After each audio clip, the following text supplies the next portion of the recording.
Assalamualaikum warahmatullahi wabarakatuh. Senang sekali jumpa kembali dengan Wahyudi AS. Kali ini kita akan belajar matematika di SMP kelas 7 pada topik garis dan sudut. Kali ini kita akan sajikan pembahasan soal uji kompetensi pada topik garis dan sudut pada buku BSE Matematika kelas 7 pada halaman 172 soal nomor 3 sampai 5. Silahkan disimak dari awal hingga akhir. Semoga kalian bisa memahaminya dengan mudah. Tetap semangat, matematik is very easy. Oke, sekarang perhatikan permasalahan yang diberikan ya. Perhatikan di soal nomor 3. Perhatikan gambar berikut ya. Nilai X pada gambar di atas adalah berapa ya.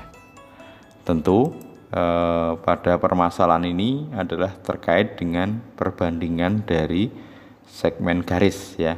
Di sini pada garis AB itu dibagi dalam 1 2 3 4 5 ruas garis yang panjangnya sama ya, atau perbandingan dari AP dan PB itu 2:3. Maka nanti kalau kita amati pada garis AM juga berlaku AQ dibanding QM itu juga 2:3. Maka untuk bisa mendapatkan nilai dari X, maka kita bisa buat perbandingan bahwa nanti AP ya, AP itu dibanding dengan PB ya, AP dibanding dengan PB sama dengan AQ dibanding dengan apa? Ya, QM ya. Nah, karena yang diminta adalah berapa nilai dari X, maka nanti AP kita ganti dengan X kemudian dibagi 3,9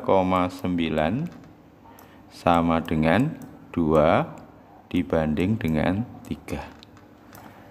Oke, untuk menyelesaikan persamaan ini kita bisa kalikan silang ya. 3 kali X 3X sama dengan 3,9 dikali 2 ya.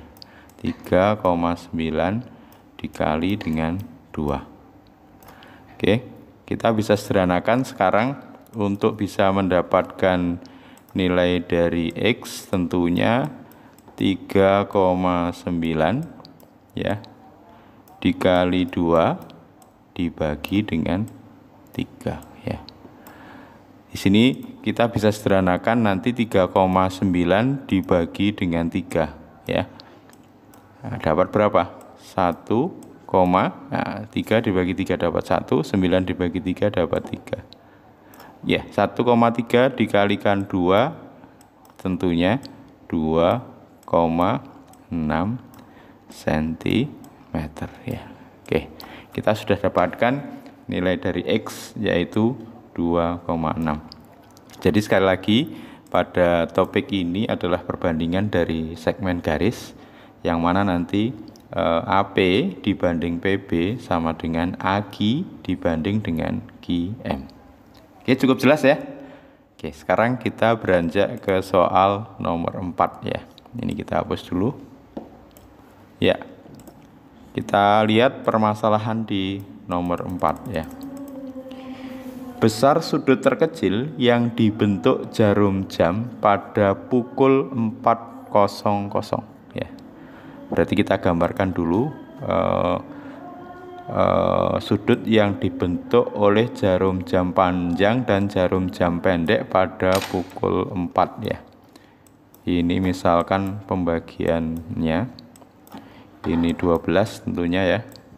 Ini 3, 6, ini 9. Berarti kalau pukul 4, nah berarti di sini ya, ini jarum pendek yang menunjukkan pukul 4 ya. Ini jarum panjangnya. Ya.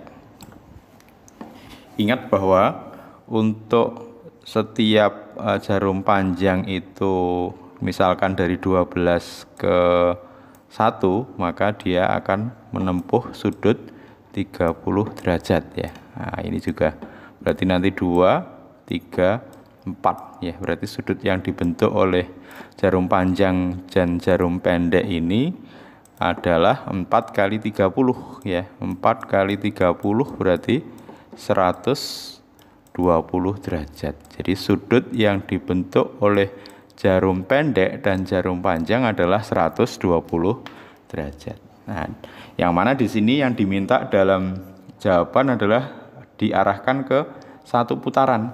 Nah, berarti satu putaran itu berarti sudut lingkaran. Satu putaran berarti 360 derajat. Jadi satu putaran itu sudutnya adalah 360 derajat. Maka kalau sudut yang dibentuk oleh jarum pendek dan jarum panjang itu 120 derajat, kalau kita ubah dalam bentuk putaran ya berarti tinggal nanti 120 ya dibagi dengan 360 ya. Nah, masing-masing bisa dibagi 120 berarti 1/3 putaran ya. Jadi sudut yang dibentuk oleh jarum pendek dan jarum panjang pada pukul 4.00 sudut terkecilnya adalah 1/3 kali sudut putaran penuh. Sudut putaran penuh itu 360 derajat. Oke, cukup jelas ya, bisa dipahami? Oke, kalau sudah jelas sekarang kita ke soal nomor 5 ya. Perhatikan di soal nomor 5. Pertanyaannya adalah banyak sudut siku-siku yang dijalani jarum panjang sebuah jam yang bergerak dari pukul 8.30 sampai pukul 10.15 adalah berapa kali? Berapa kali sudut siku-siku ya? Oke, sebagai ilustrasi, kalau ini adalah satu putaran penuh ya, jarum panjang itu akan menempuh ya, jarum panjang ini. Jadi jarum panjang itu akan menempuh misalkan dia dari pukul ya, jarum panjang ini akan menempuh satu putaran dalam 1 jam ya. Jadi dalam 1 jam itu akan menempuh satu putaran ya. Nah, kalau satu putaran, jadi 1 jam itu dia jarum panjang itu menempuh satu putaran, yang mana satu putaran itu 360 derajat ya. Satu putaran 360 derajat, sudut siku-siku itu 90 derajat. Berarti dalam satu putaran itu ada 360 dibagi 90 ya sudut siku-siku. Nah, berarti ada 4 kali sudut siku-siku. Jadi dalam satu putaran itu ada 4 kali sudut siku-siku. Nah, sekarang kita amati 8.30 menuju ke 10.15. Berarti nanti 8.30 ke 9.30 itu berarti 1 jam ya. Nah, 9.30 itu 1 jam. Karena 1 jam berarti ini telah menempuh 4 kali sudut siku-siku. Gitu ya. Nah, sekarang dari 9.30 ke 10.15. Nah, 10.15. Berarti 9.30 ke 10 itu 30 menit, berarti 45 menit. Ya, 45 menit. Nah, 45 menit itu berarti kalau dibuat jam dibagi 60 menit ya. Nah, masing-masing dibagi 15 dapatnya 3/4 jam. 3/4 jam. Sementara 1 jam itu 4 kali sudut siku-siku. Berarti ini dikalikan 4 ya untuk menghitung berapa banyak sudut siku-siku ya. Berarti kalau kita amati nanti 3/4 dikali dengan 4 ya berarti dapat 3 kali sudut siku-siku. Oke, berarti dari 8.30 ke 9.30 itu 4 kali sudut siku-siku. Dari 9.30 ke 10.15 itu 3 kali sudut siku-siku. Berarti totalnya adalah 7 kali sudut siku-siku ya. Oke, nah, mudah-mudahan bisa dipahami dengan jelas.